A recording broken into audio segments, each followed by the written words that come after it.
Hi friends, నమస్తే. నేను మీ భారతి మాట్లాడేది. Welcome back to YouTube channel.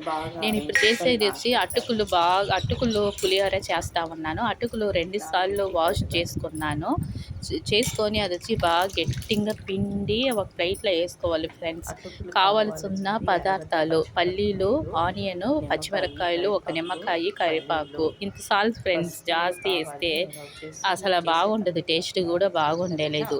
ఇది పిల్లోళ్ళకి కానీ పెద్దోళ్ళకి కానీ తింటే హెల్తీగా ఉండొచ్చు, మళ్ళీ టేస్టీగా బాగుంటుంది. ఎప్పుడన్నా ఇట్లా చేసుకొని తినండి, బ్రేక్ఫాస్ట్ బాగుంటుంది. చూడండి, ప్యాన్లో ఆయిల్ పెట్టుకొని ఆవాలు జీలకర్ర వేసుకొని ఉద్దిపప్పు ఉంది కదా చిన్నవి, అది వేసుకున్నాను.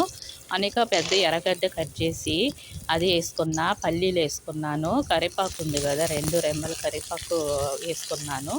అనేక పచ్చిమిరపకాయలు ఒక 2-3 పచ్చిమిరపకాయలు వేసుకున్నాను కట్ చేసి.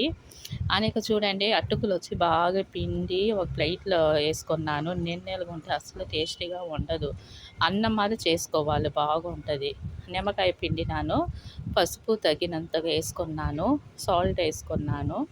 అది బాగా ఫ్రై చేసుకోవాలి ఫ్రెండ్స్. బాగా ఫ్రై అయిన తర్వాతే మనం అటుకులు ఉంది కదా, అటుకులు వచ్చేసి ప్యాన్లో వేసుకొని బాగా కలిపినము. ఇష్టం ఉంటే ఒక లైక్ చేయండి ఫ్రెండ్స్. చూడండి ఎంత బాగుందో. ఇలా టేస్టీగా చేసుకొని తింటే బాగుంటుంది.